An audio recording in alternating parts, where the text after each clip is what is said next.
ಈ ಕಥೆನ ಬಂದು ಬಾಲ ನನಗೆ ಹೇಳಿದಾಗ ನಾನು ಹೇಳ್ದೆ ಈ ತರ ಎಲ್ಲ ಇದೆ ನಾನ್ ಮಾಡಲ್ಲ. ಅವ್ನು ಹೇಳೋದು ಹೆಂಗೆ ಹೇಳ್ತಾನೆ ಅಂತಂದ್ರೆ, ಗುರು ಫ್ಯಾನ್ ಆಗ್ತಾರೆ, ಸೀರೆ ಹಾರುತ್ತೆ, ಕಾಣುತ್ತೆ, ತೋರಿಸ್ತೀವಿ, ನಾನ್ ಮಾಡಲ್ಲ ಅಂತಂದೆ. ಆದ್ರೆ ಇದನ್ನೇನಾದ್ರೂ ನಾನು ಮಿಸ್ ಮಾಡಿದ್ರೆ ಮೇ ಬಿ ನಾನು ರಿಗ್ರೆಟ್ ಮಾಡ್ತಿದ್ದೆ, ಇಂತ ಒಳ್ಳೆ ಸಿನಿಮಾನ ನಾನು ಮಿಸ್ ಮಾಡಿದೆ ಅಂತ.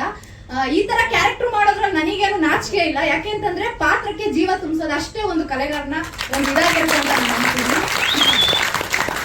ಅಂಡ್ ಇನ್ನೊಂದು QR ಕಮಲ ನನಗೆ ಯಾಕೆ ಸ್ಪೆಷಲ್ ಅಂತ ಹೇಳ್ತೀನಿ. ನಾನು 7 ವರ್ಷ ಆಯ್ತು ಇಂಡಸ್ಟ್ರಿಗೆ ಬಂದ್ಬಿಟ್ಟು. ಫಸ್ಟ್ ಮಜಾ ಭಾರತ ಮಾಡಿದೆ, ಅದಾದ್ಮೇಲೆ ಸೀರಿಯಲ್ಸ್ ಮಾಡಿದೆ, ಅದಾದ್ಮೇಲೆ ಇದು ನನ್ನ 9ನೇ ಶಾರ್ಟ್ ಫಿಲಂ. ಆದ್ರೆ ಶಾರ್ಟ್ ಫಿಲಂ ಅಲ್ಲಿ ನಾನು ಮೇನ್ ಲೀಡ್ ಆಗಿ ಮಾಡ್ತಿರೋದು ಇದೇ ಶಾರ್ಟ್ ಫಿಲಂ ಅಲ್ಲಿ. 7 ವರ್ಷ ಆಯ್ತು ಒಂದೇ ಒಂದು ಶಾರ್ಟ್ ಫಿಲಂ ಅಲ್ಲಿ ನಾನು ಮೇನ್ ಲೀಡ್ ಮಾಡಕ್ಕೆ. ಅಷ್ಟು ಕಷ್ಟಪಡ್ಬೇಕು, ವೆಯ್ಟ್ ಮಾಡ್ಬೇಕಾಗುತ್ತೆ.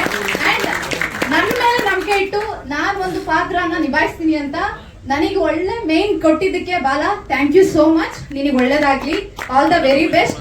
ಅಂಡ್ ನಮ್ಮ ಪ್ರೊಡ್ಯೂಸರ್ ಸರ್ 1 ವರ್ಷ ಆಯ್ತು ಸಿನಿಮಾಗೆ ದುಡ್ಡು ಹಾಕ್ಬಿಟ್ಟು ವೆಯ್ಟ್ ಮಾಡ್ತಾನೆ ಇದ್ರು.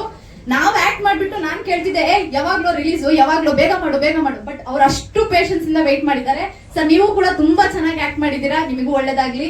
ಅಂಡ್ ನಮ್ಮ ಅಂಜನ್ ಎಷ್ಟು ಕಷ್ಟಪಡೋ ವ್ಯಕ್ತಿ ಅಂತ ನನಗೆ ಗೊತ್ತಿದೆ, ಎಲ್ರಿಗೂ ಗೊತ್ತಿದೆ. ನಿನಗೂ ಒಳ್ಳೇದಾಗುತ್ತೆ ಮಗ, ಒಂದಲ್ಲ ಒಂದು ದಿನ ನಿನಗೂ ಅವಕಾಶ ಸಿಗುತ್ತೆ, ಒಳ್ಳೇದಾಗ್ಲಿ, all the very best. And ಇವನು ನನ್ನ ಗಂಡ ಸಿನಿಮಾದಲ್ಲಿ ಮಾತ್ರ ರಿಯಲ್ ಆಗಲ್ಲ, ವ್ಯಕ್ತಿ ಇಲ್ಲ ಇದ್ದಾರೆ, ನನ್ನ ಗಂಡ ಅಲ್ಲ ಅವರು. ಅಂಡ್ ಸರ್ ನೀವು ಕೂಡ ತುಂಬಾ ಚೆನ್ನಾಗಿ ಆಕ್ಟ್ ಮಾಡಿದ್ರ, ಒಳ್ಳೇದಾಗ್ಲಿ.